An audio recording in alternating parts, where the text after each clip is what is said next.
Sometimes it's best not to start at the beginning. Take this story, for instance.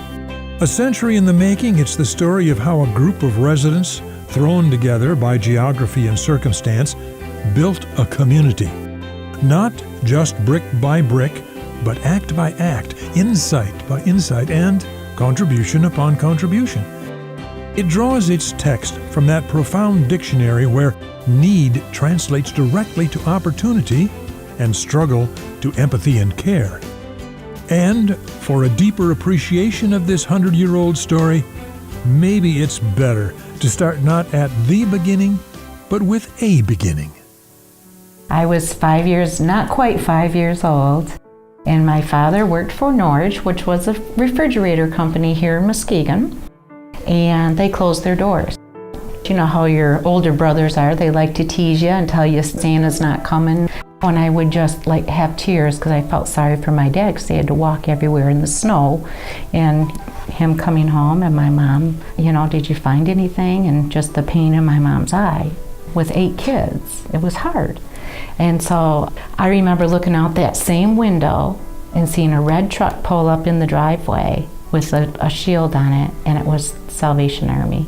And I know one of the neighbors had to call because my dad was very, very proud. And I'll never forget them bringing in bags, and that Christmas I got a homemade doll and a pair of homemade mittens, and it was the best Christmas I ever had.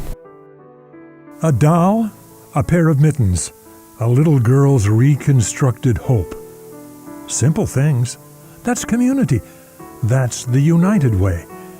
In history's grand scheme, a century might not seem like much. 100 years later, so many things are the same. People still live out their whole lives determined to make things better for their children. They still navigate from milestone to milestone and paycheck to paycheck. In strictly chronological terms, that's where this story begins. In a world without television, internet, or social media, where the closest thing to a smart device was the public library. Terrifying challenges faced the human race in 1918. There was a deadly flu outbreak, war had gone global. What was once unthinkable had become undeniable. It was in that time when people had every reason to duck inside their houses and lock away the outside world that United Way of the Lakeshore was born. It wasn't called United Way then. It was the War Chest, an oasis of hope and security. After World War I ended and the boys came home from Europe, it became the Community Chest. The precepts then were similar to today's: community, generosity, partnership, and collaboration. There was the growing awareness that mere individual survival was no longer enough. And as communities became stronger, we all became stronger too. It was a Chamber of Commerce that actually started this organization 100 years ago exactly. I look at the old pictures and I see that there was an office inside the Chamber building called the Community Chest, and it became so important that it became an organization of its own. Of course, a lot has changed.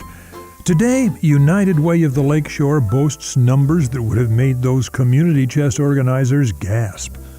Today, United Way receives more than $2 million in contributions from more than 7,000 caring donors. It serves a sprawling 3-county area of more than 3,600 square miles, containing a population of nearly 250,000, with more ethnic and religious diversity than West Michigan residents in 1918 could have dreamed of. We have traveled a long and twisting road.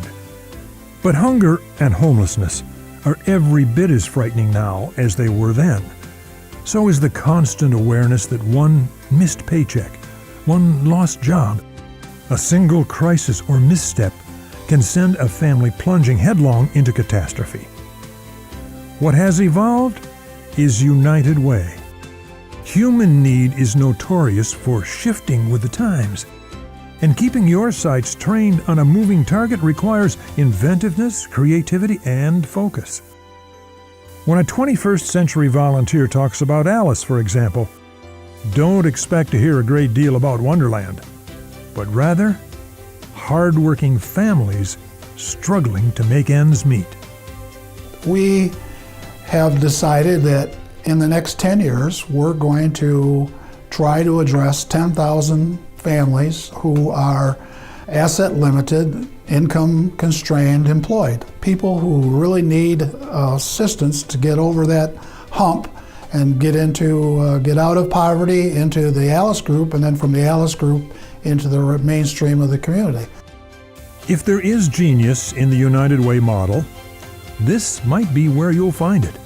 The never-ending struggle to see our surroundings more clearly and to determine where need is greatest. United Way is about more than just plugging holes.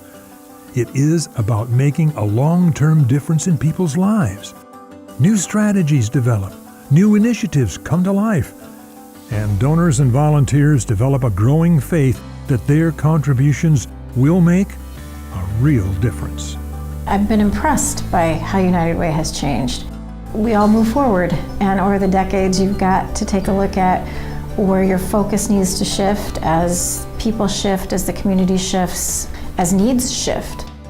Because of United Way, children are growing up along the Lakeshore better equipped to succeed. They're gaining an early love of reading and books. Because of United Way, survivors of abuse don't have to walk into court and face their abusers powerless, unrepresented, and alone. Because of United Way, those Alice families living on the flimsy precipice of fiscal disaster are being offered a guiding hand back to solid ground. Sometimes it's something as simple as being stumped by a problem and having a place to call.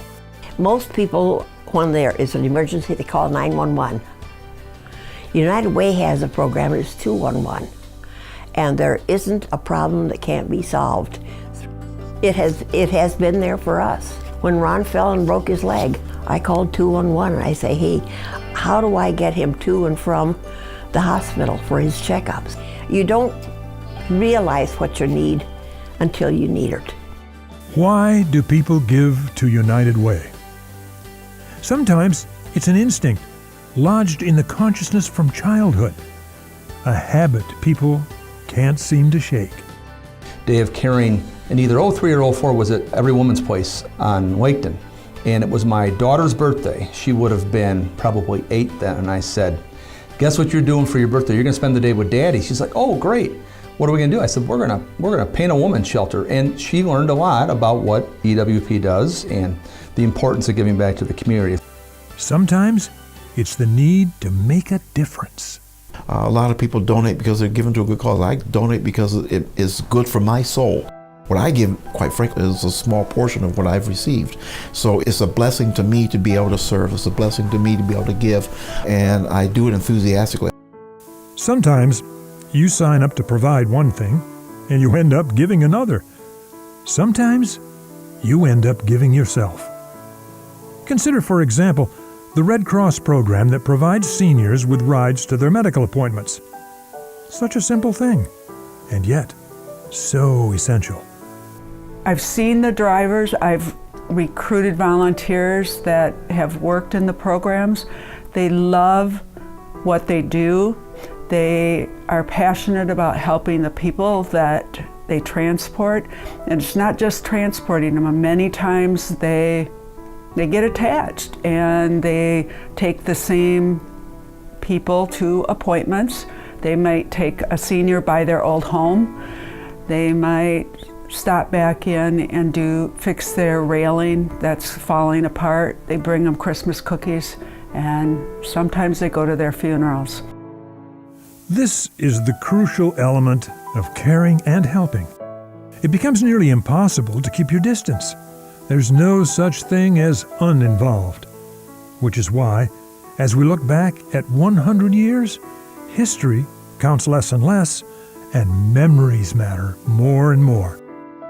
I grew up in a low-income family. I grew up in a family that had the same challenges that we're trying to fix in our community. My father struggled with mental illness. My mother had to go back to work at a time when she was ill-prepared. Neither one of them were graduates of high school. And just like every parent, I watched their hopes for their children, that they would be able to get one step further than they were able to get to. What I see in the people who are involved in United Way, there are other people like me. Because they've been through a struggle, they know that there's a way out. But then again, in the arena of human need, perhaps all memories are personal. There was an individual who came in from off the street. She had nowhere to go. The shelters were booked solid. She had children, and it was cold outside. And United Way came in and helped her by facilitating phone calls, trying to get in contact with some of our case management friends and our circles that we collaborate with, and we were able to get that person housing. It may have been a temporary thing, but to lead into something more permanent. And it could have meant life or death for her and her children. It was one of those moments. I still get kind of choked up about it because we were there to help her. Some people aren't afraid to put it in spiritual terms. United Way is like the hand of God touching our community. It just touches so many different aspects, from early childhood reading and child care to the needs of the unfortunate for housing, for food, the utilities that sometimes they can't afford. And many demonstrate a powerful confidence as they contemplate the future. I see United Way really speaking to the deepest desires that all of us have, regardless of our income, and they reach everyone. Sometimes it's better not to start at the beginning, especially with this story, where new beginnings are constantly being written with no end in sight. Here's what happens when you stop looking past other people and truly begin to look inside them. Lives crisscross, experiences intertwine. You feel their needs and desires. You begin to dream their dreams.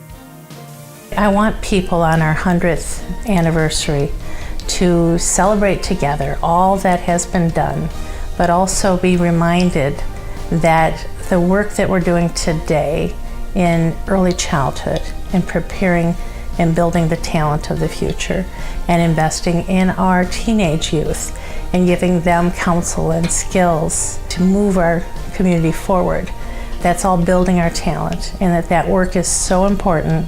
The work that they've done, the work they do today, and the work they'll do tomorrow will always be needed, because that's what builds a strong community, is when people invest in the place where they live.